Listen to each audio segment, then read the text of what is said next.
Cara, esse eu tava jogando GTA San Andreas de novo, né? Ele tá de graça na PlayStation Plus. Acho que ele deve ter saído. Inclusive, é a primeira vez que eu estou zerando GTA San Andreas de verdade, que não seja só ficar dando tiro em gente na rua e atropelando pessoas. Mas, tirando isso, cara, eu percebi como o GTA San Andreas é um jogo incrivelmente bom, cara. Não só pela gameplay. Deu um puto chutão na cama. Não só pra gameplay, que é excelente, né, cara? A gente é um jogo muitíssimo divertido desde sempre, mas porque GTA simplesmente tem uma história fantástica. E não sobre a história de GTA, mas sobre a nossa história. Cara, é incrível como o GTA San Andreas é um retrato dos anos 80, 90, cara. Principalmente agora que eu joguei depois de adulto, e principalmente depois de formado. Porque eu percebi que tinha muita coisa que eu não pegava quando eu era criança, seja porque eu não falava inglês e boa parte do jogo era. As piadinhas eram em inglês, né? Eram em outro idioma. E falando nisso, eu não lembro, cara. No PlayStation 2 eu cheguei a jogar GTA legendado. Será que tinha algum mod de. Eles colocavam GTA em português? Não, acho que não. Então, eu perdi muitas referências da piada do inglês pro original. Mas eu também gostei muito da experiência de ter jogado GTA com olhar histórico.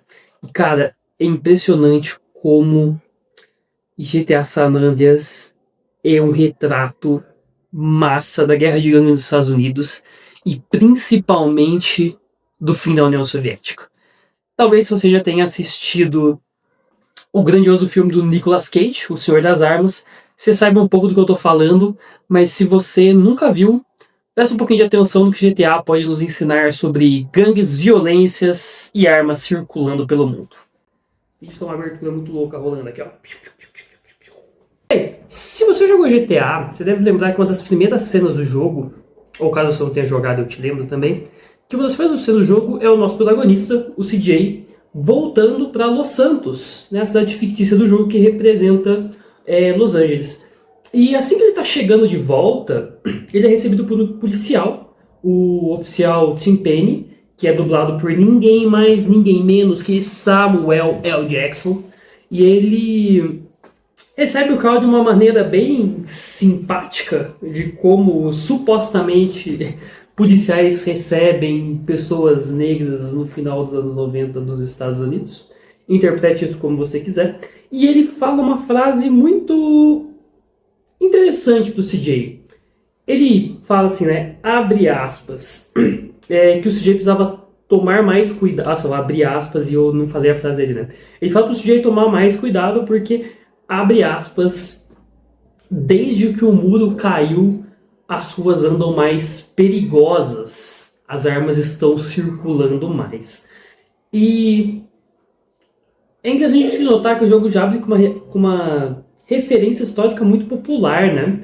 E para quem não se lembra, no final dos anos 90, mais ou menos no começo dos anos 90, né, 91, a União Soviética acaba. E aí uma das marcas importantes, uma das marcas históricas que relata isso, é a queda do Muro de Berlim, né, que dividia a capital alemã entre o lado oriental soviético e o lado ocidental alinhado aos Estados Unidos.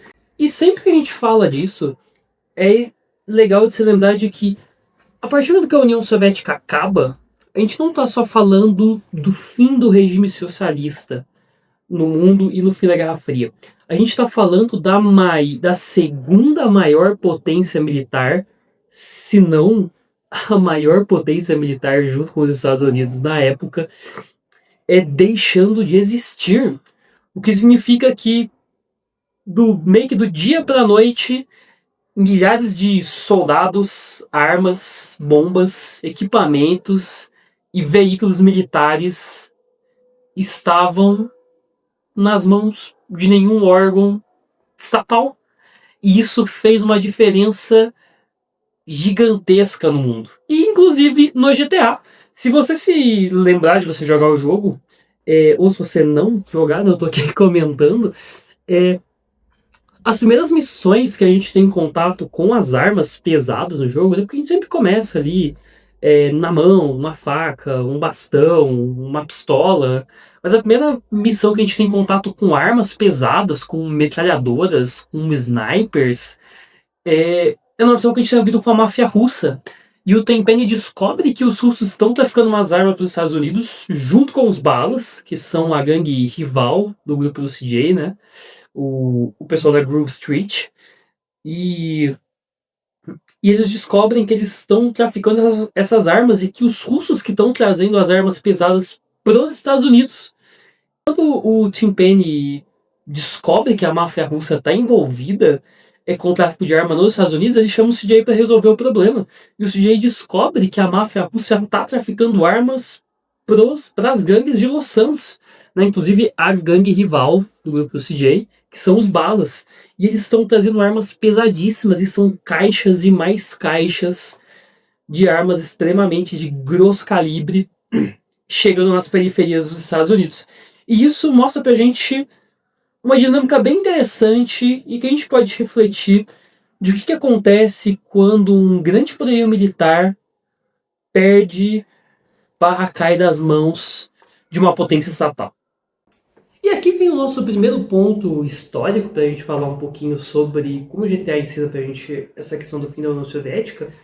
Primeiro de tudo, é importante lembrar o que era a União Soviética, né? A União Soviética era um conjunto de países que aderiram ao grupo dos soviéticos. Não vou entrar muito em detalhes, mas a gente lembra muito a União Soviética como a Rússia, né? A Rússia foi a grande herdeira, tanto do poderio econômico, militar, quanto estatal, burocrático da União Soviética, mas o bloco soviético era formado por vários países, né? Como, por exemplo, a gente tem as disputas hoje entre Rússia e Ucrânia por conta de territórios que foram cedidos durante a divisão da União Soviética. Então, lá em 1991, quando a União Soviética declara seu fim, hastia a bandeira da foice machado para baixo e sobe a bandeira russa, os 15 países ali que formavam a União Soviética se separam e eles voltam a ser os países que eles eram antes de 1917. E até mais países depois aderiram ao bloco, né? E tudo isso envolve uma série de problemas burocráticos que é difícil a gente pensar. Então, imagina que soldados russos eram enviados para fronteiras ucranianas, ou que soldados da Ucrânia eram mandados para fronteiras perto da Polônia, ou que... porque ali já é mais ou menos próximo, né? Mas, assim como não só o problema de pessoas, mas de equipamentos. Então imagina que armas que eram fabricadas no Turcomenistão eram mandadas para a Geórgia, e armas que eram fabricadas na Geórgia eram mandadas para a Rússia, e armas que eram fabricadas na Rússia eram mandadas para a Moldávia. E enquanto esses países eram um único país, a União Soviética, beleza, né? A gente tem os mesmos líderes, as mesmas lideranças, as mesmas ordens, as mesmas leis, mas o que faz com essa quantidade absurda de equipamentos militares quando o Estado se dissolve? Quando simplesmente, do dia para a noite, a União Soviética não existe mais? Como que cada país vai lidar com esses equipamentos que não são produzidos lá, mas são essenciais? Grandes quantidades de armas estavam em um lugar, de repente estão para o outro. Ou até grandes quantidades de aviões, helicópteros, bombas, que não estão sob grande fiscalização. E aí, de novo, que a gente volta pro GTA. Né? Pra quem já assistiu o filme do Senhor das Armas, deve se lembrar que esse é o plot da história, né?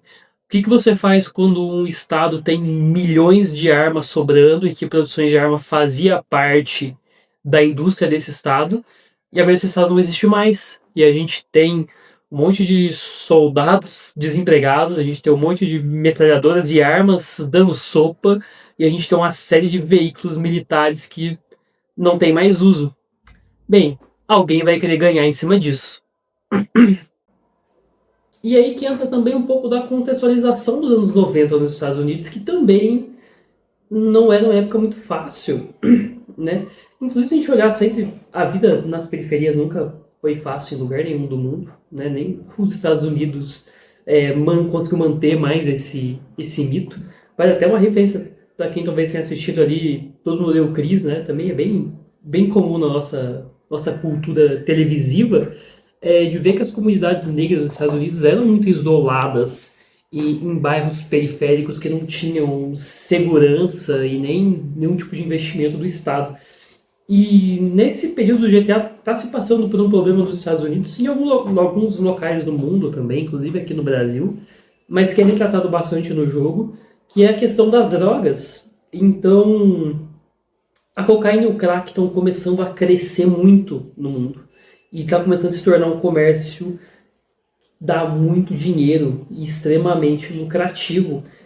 Inclusive no GTA, uma das coisas que destruiu a Groove Street é o crack, né? Quando o CJ chega ali na rua dele, no bairro que ele morava, ele descobre que a gangue dele está destruída porque quase todo mundo só fuma pedra o dia inteiro. Eu nem sei se eu posso falar isso de forma que o YouTube não fique pistola comigo. Mas esse é um dos pontos. A Groove Street está em decadência porque seus moradores estão viciados em drogas e eles não querem mais saber de trabalhar, seja legalmente ou ilegalmente, porque o rolê dos caras agora é ficar chapadão o dia inteiro. E se o crack cai para os pobres, a cocaína cai para os ricos.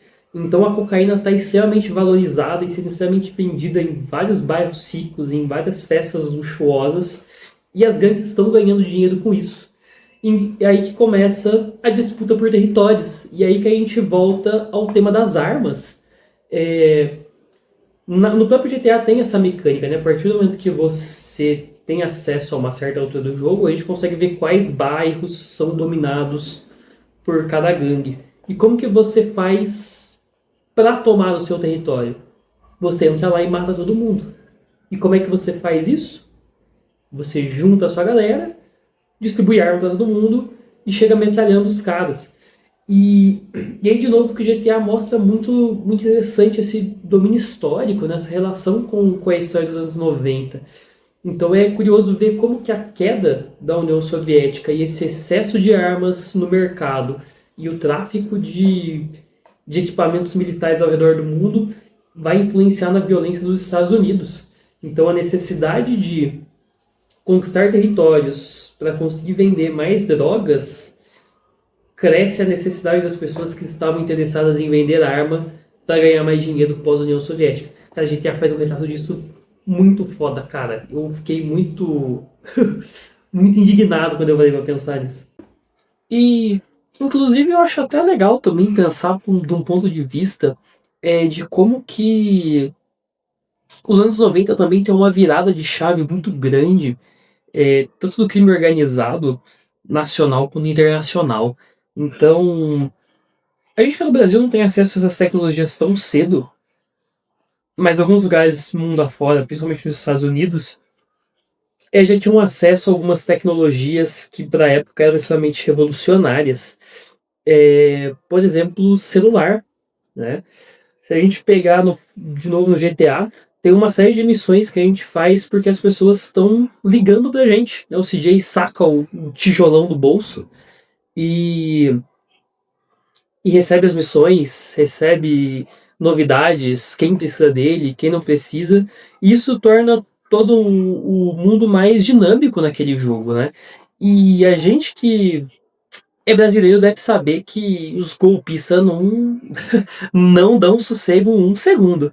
Então, a questão do próprio tráfico e influência de drogas e armamentos nesse período também está relacionado a essa nova tecnologia e novos acessos e comunicações, né? Tanto boa parte do armamento soviético que estava sem uma supervisão muito mais vigiada, ou muito mais em cima do que estava enquanto o país estava ativo, quanto nos Estados Unidos. Então teve que ter toda uma adaptação para as novas tecnologias que estavam chegando, né? Fiscalização de algumas coisas já online bem restritas, telefones, mensagens.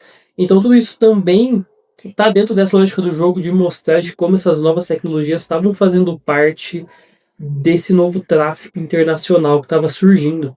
Não estava bem surgindo, né? Já estava recentemente até bem estabelecido. Mas é interessante também de se pensar de que esse mundo globalizado que a gente vive principalmente pós a queda do Muro de Berlim, né, com o fim da cortina de ferro, quando o bloco socialista acaba se fundindo novamente ao bloco capitalista, de que como todas as tecnologias tiveram que ser revistas e reintegradas e fiscalizadas de novo.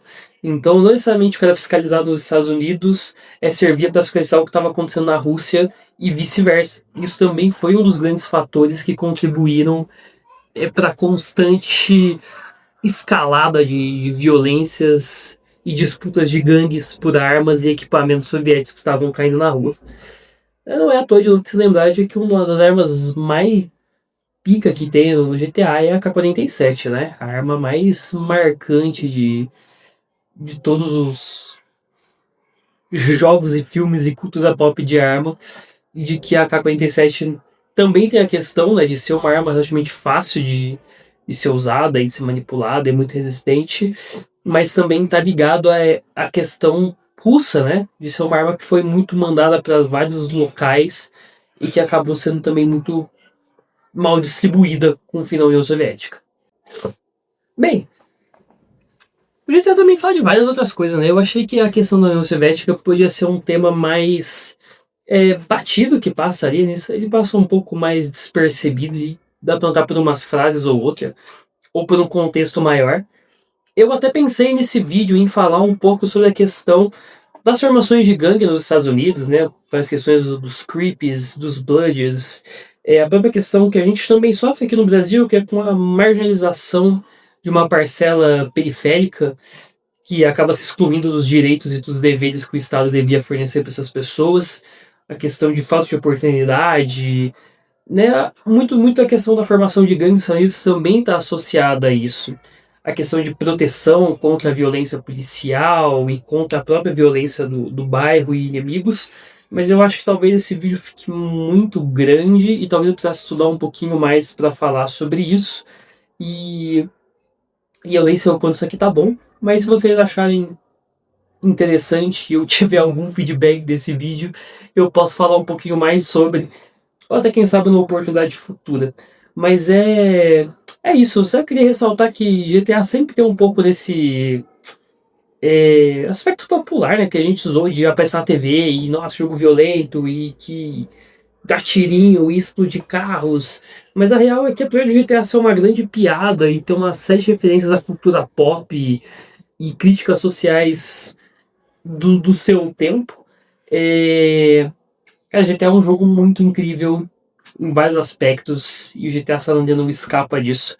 E aí, de novo, agora se você for jogar um GTA, tenta reparar um pouco no que você achou da história, das críticas, do que mais aquele jogo está dialogando com você, além dos roubos e dos assaltos e dos tiroteios.